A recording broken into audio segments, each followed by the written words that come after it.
Ladies and gentlemen, YouTubers, welcome to another review. This time I'm going to be telling you guys a little bit of some facts about the Interceptor body armor vest. Before I even get started with any of the facts, I want to say that my words are not flawless. Obviously, like everybody else, I'm a person. I make mistakes. I have a lot of experience wearing these vests in very different situations, so I know a little bit about it, but that's all with military stuff. In the military, they tell you to put your vest on, and that's all they tell you. They don't tell you the specs about it. So I had to look up and research the specs on my own. If my sources were a little bit incorrect, well, then my informing you will also be a little bit incorrect, and I apologize in advance for that. I have done all the research I can, so I'm pretty sure that the facts that I'm going to give you are true. If you know something that I'm saying is not true, then by all means drop a comment, send me a message. I'll annotate it in there, and I'll appreciate that. But with all that out of the way, the Interceptor body vest was developed by a company called DARPA in the 1990s and put out by a few companies, mainly a company called Point Blank. They make tons of different kinds of armor, not only this that the military uses, but tons of different kinds Point Blank does. What you see here, and again I'm pointing with an asp, I have a review on it if you're curious, but just so I'm not all over the frame, what you see here is the original color in the three-colored woodland camouflage. They also had, for a very limited amount of time, a three-color pattern desert, which is really hard to find. At least the real stuff is hard to find. Along with being the original color, this is the original design. There is an upgraded design that actually holds side SAPI plates. Excuse me. I actually had that when I was deployed to Iraq, the newer version of the Interceptor, and it sucked. Everybody across the board hated it. It's just really heavy, hard to move in. You pretty much felt like a turtle. So much more accepted, much more liked by the military, at least the people that I know, is the original design Interceptor. Probably the only thing that is better on the newer version than this version is that there is a safety feature in the new one where there's a loop here that wraps a cord around all the way around your vest, and in an emergency, if you get shot and the bullet makes it through or hits a soft spot in the armor, you or a comrade can yank that, and pretty much your whole armor falls off your body, which is pretty cool. This doesn't have that, but not necessarily worth it, in my opinion, in a lot of guys' opinion. As I stated, you're obviously looking at a three-color woodland. They have a rare, because they didn't make very many, three-color desert. What the Marine Corps uses now is a plain coyote color or tan color. Got one right here. You can see that. That's the size difference, is a small and a large, but that's the color that the Marine Corps uses now. Other colors, they have them in white, usually for VIPs. They have them in all black for FBI and SWAT and stuff like that. They'll use Interceptors in all black. Another color that the Army uses is the ACU pattern. That's their urbanized grayish looking camo you can find.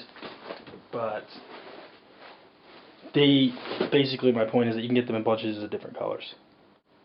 This vest has two pockets for ballistic plates in the front and in the back, so you have protection for the front and the rear. It's up there. As far as ballistic plates go, all I have is mil spec. I'm in the military. You guys know that. This is a military spec. Everything. I'm not getting into the plates, but there's different levels. Research that on your own. If you're going to get armor for yourself, you don't necessarily need level 4, which is what I have, personal and military, but look at the different levels and get only what you need. The vest is woven with Kevlar KM2 fibers, providing extra strength against shrapnel, so that even where you don't have ballistic plates, if there's an explosion or something going on near you that is throwing things at you, it will still give you protection, all woven through the entire thing.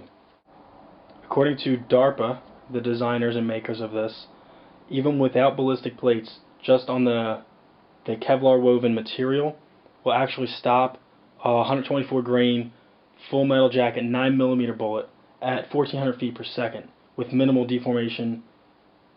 That's basically how they test, is they check the deformation, they'll shoot, and they'll see how much of the inside actually goes in, which is what will impact your body.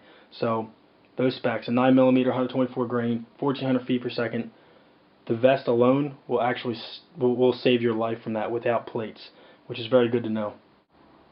Other tests that DARPA released the results on this vest, they said that a bullet needs to be moving faster than 1,525 feet per second to have a 50% chance of breaking through the soft armor, which is provided all over, like I said, excluding the plates inside.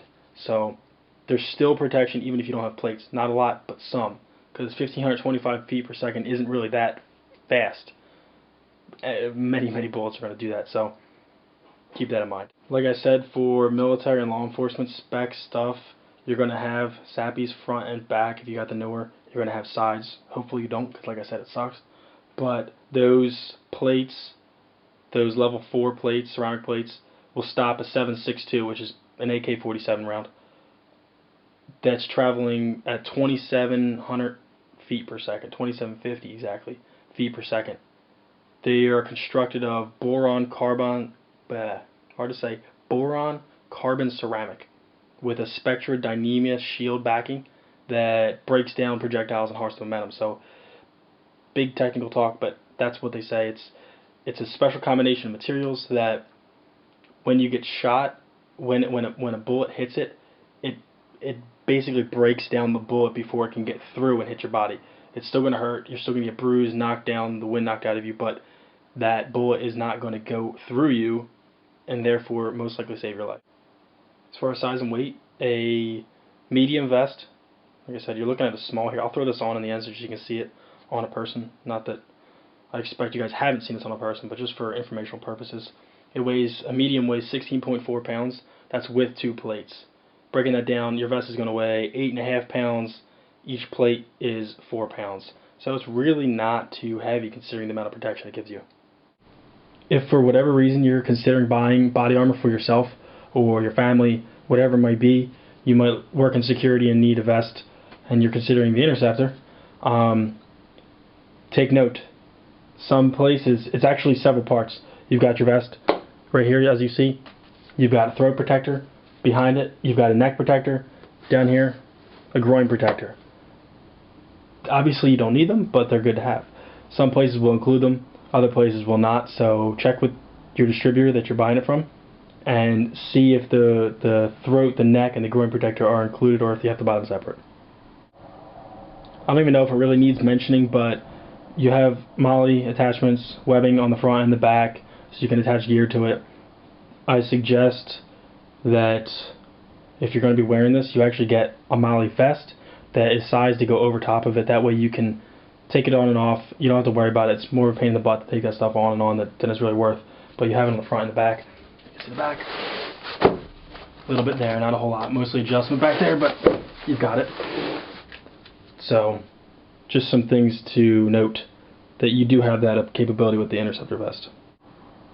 You might be wondering where you could buy this, and there's a bunch of places you can. But you can go to military surplus stores. A lot of them will have older ones like this one. You might not be able to get the high-speed color ones, the straight black or the white or the ACU, depending where you are. But you might be able to get them. These are pretty common to find. You can also look around online for Interceptor. Make sure that you don't get like a little kid one. When I say little kid, I mean that might be stereotypical, but paintballers and stuff will wear these things. So they don't have the Kevlar woven material. If you take a bullet in that or shrapnel, it's going to go through it like butter. So take note where you buy it. Also, another thing you want to shop around for is the SAPI plates. You might find a website or a store that has a great deal on the vest, but their plates are outrageous, or the super outdated old, like 20-pound iron plates that they used to have. So shop around for everything individually, and you're going to get the best deal out of them. You need to weigh the price versus the usability of this. If you're on a budget, this is probably not something you're ever going to need to consider. If you have money to waste, or if you might really worry about getting shot, like that's a distinct possibility. Whether that be you planning for something going down in the future, a WROL situation, or like I said, your line of work might require you to have a vest, then it's worth the money. The military pays for one set of these, not this old super old one, but the modern ones, the new ones, guys deploying, they're $1,500 a set, including plates. Now that's 4 plates, and that's government contracting. Obviously, we know the government doesn't really shop around, but they're expensive. This right here, right now, today, is still going to cost you a couple $100. So make sure you're not just going to splurge and buy stuff because it looks cool. Only buy it if you need it. Alright guys, as promised, here's the vest on, so you can see what it looks like if for some reason you didn't know. Everything's all bundled up, groin protector, neck protector in the back, throat protector here, buttoned up, plate in the front, plate in the back. Pretty good mobility in it, lightweight. Gotta say it's a good vest to go to. There's newer vests. I'll review another newer one that I like more.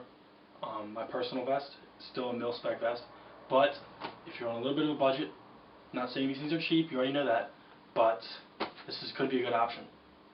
Hope you guys liked the video. You guys can see my face in this video, first time. Whoa, don't get too scared. But let me know what you think. And again, like I said, if I said something that was incorrect, feel free to correct me. Hope you guys have a great day and enjoy the video.